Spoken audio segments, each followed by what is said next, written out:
नमस्कार दोस्तों, winners academy के ऑफिशियल यूट्यूब चैनल में आपका एक बार फिर स्वागत है। जैसा कि आप जानते हैं कि सामान्य ज्ञान के 6000 महत्वपूर्ण प्रश्नों के सीरीज का आज है पार्ट 22। ये सभी सवाल महत्वपूर्ण इसलिए भी हैं क्योंकि ये railway group D, NTPC, SSC, MTS, CHSL और सीजीएल में पूछे जा चुके हैं और इसी प्रकार के सवाल आने वाले एग्जामों में भी पूछे जाते हैं। तो चलिए स्टार्ट करते हैं हमारा आज का ये वीडियो। हमारा आज का पहला सवाल है, थर्मस बोतल की दीवार पर किसकी परत लगाई जाती है? थर्मस बोतल की दीवार पर किसकी परत लगाई जाती है? तो इसका जो सही जवाब है वो है चांदी की। थर्मस बोतल की दीवार पर चांदी की परत लगाई जाती है। अगला सवाल है, मध्य प्रदेश उच्च न्यायालय कहाँ स्थित है? तो मध्य प्रदेश का जो उच्च न्यायालय है वो किस शहर में स्थित है? यदि आप हमारे इन सवालों का जवाब जानते हैं तो कमेंट बॉक्स में कमेंट करके जरूर बताते चलिए। तो मध्य प्रदेश का जो उच्च न्यायालय है वो इंदौर में स्थित है। देखते हैं हमारा अगला सवाल, हाइड्रोजन के समस्थानिकों की संख्या कितनी है? हाइड्रोजनों के समस्थानिकों की संख्या कितनी है? तो हाइड्रोजन के जो समस्थानिक है उसकी संख्या है 3। चलिए देखते हैं अगला सवाल, कूका आंदोलन के किस नेता को पकड़कर रंगून भेज दिया था? कूका आंदोलन के किस नेता को पकड़कर रंगून भेज दिया गया था? तो ये नेता थे बाबा राम सिंह। बाबा राम सिंह को कूका आंदोलन में जो सम्मिलित थे उन्हें पकड़कर रंगून भेज दिया गया था। अगला सवाल है, स्वतंत्र पाकिस्तान के प्रथम गवर्नर जनरल कौन थे? स्वतंत्र पाकिस्तान के प्रथम गवर्नर जनरल कौन थे? तो इनका नाम है मोहम्मद अली जिन्ना। मोहम्मद अली जिन्ना स्वतंत्र पाकिस्तान के प्रथम गवर्नर जनरल थे। देखते हैं अगला सवाल, कौन सा परिवहन किसी भी देश को सबसे सस्ता यातायात प्रदान करता है? कौन सा परिवहन किसी भी देश को सबसे सस्ता यातायात प्रदान करता है? इसका जो सही जवाब है वो है जल परिवहन। जल परिवहन देश का सबसे सस्ता यातायात साधन है। अगला सवाल है, गाय के ऊपरी जबड़े में कितने दांत होते हैं?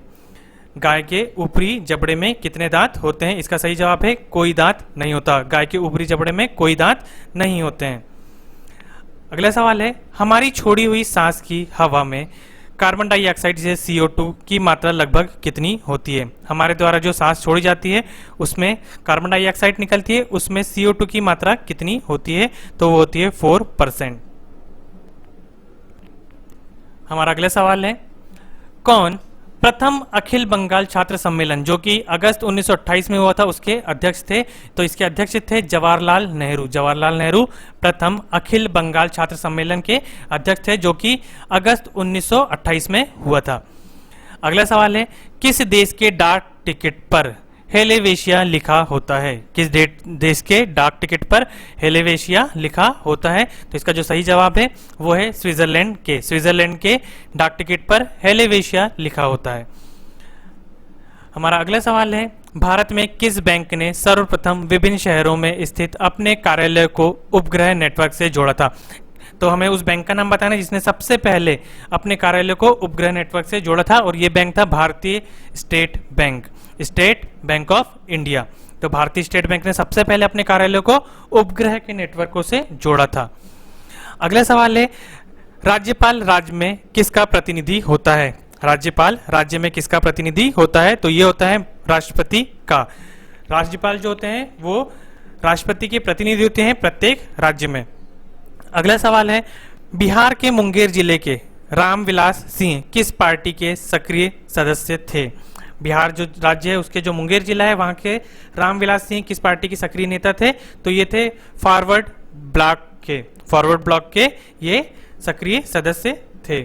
अगला जो सदस्य है, किसकी दृष्टि में क्रिप्स प्रस्ताव एक टूटते बैंक के नाम एक उत्तर दिनांकित चेक था? किसकी दृष्टि में क्रिप्स प्रस्ताव एक टूटते बैंक के नाम एक उत्तर दिनांकित चेक था? तो ये था महात्मा गांधी के। महात्मा गांधी की दृष्टि में क्रिप्स प्रस्ताव एक टूटते बैंक के नाम एक उत्तर दिनांकित चेक था। अगले सवाल है, हिंदी में आशुलिपि के जन्मदाता कौन है?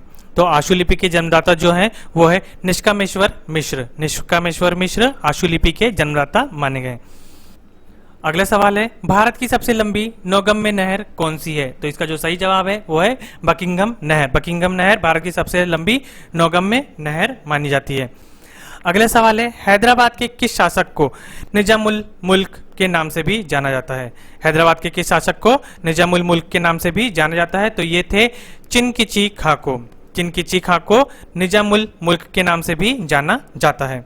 अगला सवाल है, जवाहर ग्राम समृद्धि योजना किस योजना का नया नाम है? जवाहर ग्राम समृद्धि योजना किस योजना का नया नाम है? तो ये नया नाम है जवाहर रोजगार योजना का।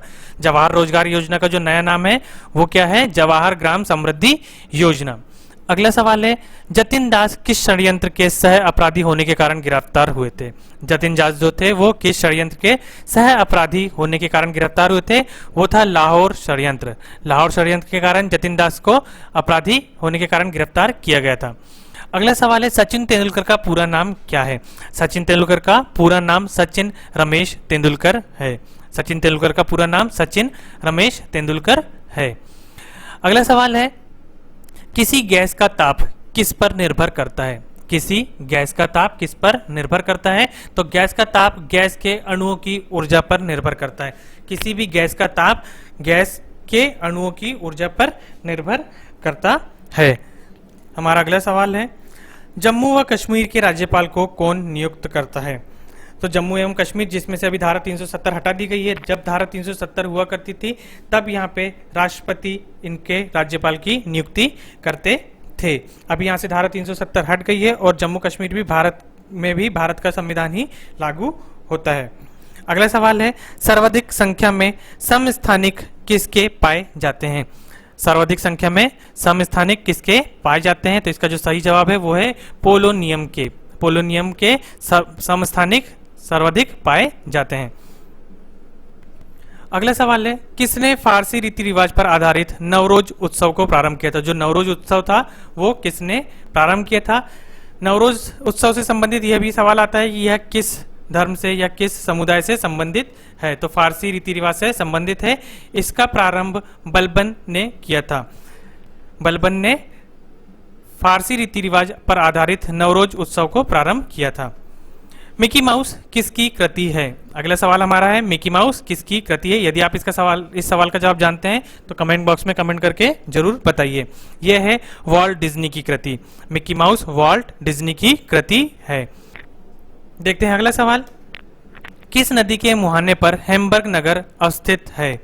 तो ये जो है वो एल्ब नदी पर के मुहाने पर स्थित है। अगला सवाल, एप्पल का प्रक्षेपण किस तिथि को हुआ था? एप्पल जो कि एक उपग्रह था, इसका प्रक्षेपण किस तिथि को हुआ था? तो ये हुआ था 19 जून 1981 को। 19 जून 81 को एप्पल का प्रक्षेपण किया गया था। राजीव गांधी आवास योजना के प्रथम चरण को केंद्रीय मंत्रिमंडल की मंजूरी कब प्रदान की गई थी? जो राजीव गांधी आवास योजना का प्रथम चरण प्रारंभ किया गया था उसमें केंद्रीय मंत्रिमंडल की मंजूरी 2 जून 2011 को मिली थी। 2 जून 2011 को केंद्रीय मंत्रिमंडल ने मंजूरी प्रदान की थी राजीव आवास योजना के प्रथम चरण को। चलिए देखते हैं अगला सवाल, राजदरबार में किसने सिजदा एवं पाबोस, जिसे हम पेबोस भी कह सकते हैं, की प्रथा प्रारंभ की थी? राजदरबार में किसने सिजदा एवं पाबोस की प्रथा प्रारंभ की थी? तो ये प्रथा प्रारंभ की थी बलबन ने, जिसमें सिजदा का मतलब घुटने पर बैठकर सम्राट के सामने सर झुकाने से होता है। सिजदा का मतलब घुटने पर बैठकर सम्राट के सामने सिर झुकाना, जिसे हम सजदा भी कहते हैं। तो यही सिजदा का रूप आगे चल के बना था। तो ये सम्राट के सामने झुकने से, सर झुकाने से होता था। और पाबोस, जिसे हम पेबोस भी कहते हैं, इसका मतलब होता है सुल्तान के कदमों को चूमने से। इसका जो अर्थ निकाला गया है वो सुल्तान के कदमों को चूमने से लिया गया था। तो ये जो प्रथा प्रारंभ की थी ये बलबन ने प्रारंभ की थी। अगला सवाल है, दूरदर्शन के अंतर्राष्ट्रीय चैनल का उद्घाटन कब हुआ था? दूरदर्शन के अंतर्राष्ट्रीय चैनल का उद्घाटन 14 मार्च 1995 को हुआ था। दूरदर्शन के अंतर्राष्ट्रीय चैनल का उद्घाटन 14 मार्च 1995 को हुआ था। ये थे आज के हमारे 30 महत्वपूर्ण प्रश्न। आपका हमारा वीडियो कैसा लगा हमें कमेंट बॉक्स में कमेंट करके जरूर बताइए। यदि आपको हमारा ये वीडियो पसंद आता है तो आप इसे लाइक जरूर कीजिए, अपने दोस्तों में शेयर कीजिए और चैनल को सब्सक्राइब करना बिल्कुल भी ना भूलें। यदि आप रेगुलर वीडियो इसी तरीके से लेना चाहते हैं तो बेल आइकन को भी प्रेस कर लीजिए। बेल आइकन को प्रेस करने से हमारे वीडियो के नोटिफिकेशन आपको जब सबसे पहले मिल जाएंगे। तो मिलते हैं इसी तरीके के अगले वीडियो में। Thank you.